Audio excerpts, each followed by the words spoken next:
The believer shares the same identity with God. Between God and the believer, there's no difference.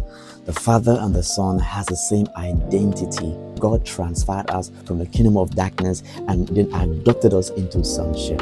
And this is the placement of the believer in Christ, that we are sons. We are having same DNA, same identity with God. If God is righteous, that makes us righteous. If God is perfect, that makes us perfect. In Hebrews chapter 1, it says, throughout our history, God has spoken to our ancestors by the prophet in many different ways. The revelation he gave them was only a fragment at a time, building one truth upon another. The fragment also responds to Romans chapter 8, how that the law was weak through the flesh. It could not do what God wanted it to do. The essence of the law was to make men righteous, but it was weak. Why? Because God gave a fragment of himself to the prophet. He spoke by the prophet to the Father.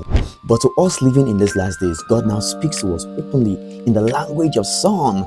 Because we're in Son, we're in Christ, we are inside of God through Christ. God now speaks to us through Christ.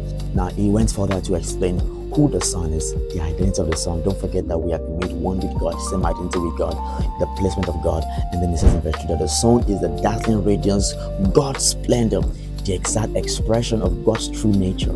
See that? We are the nature of God, we have the DNA of God, we have the life of God. This is the way life is within us. It lives inside of us. We don't ask God for what has already been made. We have the life of God, and it is called the true nature. We have the true nature of God, and it's inside of us. And his mirror image, we are the mirror image of God. He holds the universe together and expands it by the mighty power of his spoken word.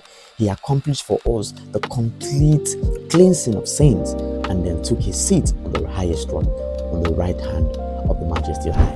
When Jesus went to John the Baptist to get baptized, that was where the voice from heaven came and says, "This is my son, in whom I'm well pleased. Listen to him." When God says he is well pleased in Christ, that tells us how God is well pleased with us. So definitely we are pleased by God. We are pleased of God.